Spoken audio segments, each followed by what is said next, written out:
ప్రతి ఒక్కరిలో దేశభక్తిని పెంపొందించడమే ధ్యేయంగా నిరంతరం కృషి చేస్తుందని ఆర్ఎస్ఎస్ మెదక్ విభాగ్ కార్యవాహ నాగభూషణం అన్నారు. మంగళవారం పెద్దశంకరంపేటలోని శ్రీ సరస్వతి శిశు మందిర్లో ఆర్ఎస్ఎస్ ఆధ్వర్యంలో నిర్వహించిన ఉగాది ఉత్సవంలో పాల్గొని మాట్లాడారు. సంఘం శాఖ ద్వారా వ్యక్తి నిర్మాణం జరుగుతుందని, సంఘం శత జయంతి ఉత్సవాల సందర్భంగా స్వయం సేవకులు అన్ని గ్రామీణ ప్రాంతాలలో సంఘ శాఖలను, సంఘ మండలీలను విస్తరించేలా కృషి చేయాలని అన్నారు. పేట ఎంపీపీ జంగం శ్రీనివాస్ మాట్లాడుతూ ప్రకృతి ఆధారంగా మన పండుగలు జరుపుకుంటున్నామని, ఉగాది పండుగ విశిష్టత గురించి, షడ్రుచుల పచ్చడి గురించి వివరించారు. ఈ కార్యక్రమంలో ఎంపీపీ జంగం శ్రీనివాస్, మాజీ సర్పంచ్ సత్యనారాయణ, ఎంపీటీసీ వీణా సుభాష్ గౌడ్, గ్రామ పెద్దలు వేణుగోపాల్ గౌడ్, గంగాధర్, రవీందర్, మల్లేశం, పున్నయ్య, క్రాంతిలాల్, ఆర్ఎస్ఎస్ బాధ్యులు సీతారామరావు, జయహింద్ రెడ్డి, రవివర్మ, సతీష్ గౌడ్, సర్వేశ్వర్, మధు, సంతోష్ కుమార్, శైలేష్ అధిక సంఖ్యలో యువకులు పాల్గొన్నారు.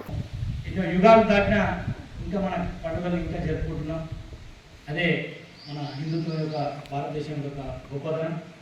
ఈ యుగాలు కూడా ఎన్ని ఉంటాయి, దానికి తెలిపేదే మన ఉగాది పచ్చడి. ఇప్పుడు మనం కూడా ఇక్కడ కూడా ఏర్పాటు చేసారు కార్యక్రమం. తర్వాత మనకు కూడా ఆచిగారు మన ప్రతి సంవత్సరం మనకు అందిస్తున్నాం ఉగాది పచ్చడి. అందులో తీపి, పులుపు, వగరు, అలాగే చేదు, ఉప్పు, కారం, ఏంటంటే అన్ని రకాల ఇవైతే మనకి ఏవైతే షడ్రుచులు ఉన్నాయో, ఈ షడ్రుచులు మన జీవితాన్ని చెప్తాయి. జీవితం అంటే ఒక సుఖమే కాదు, జీవితం అంటే ఒక కష్టమే కాదు.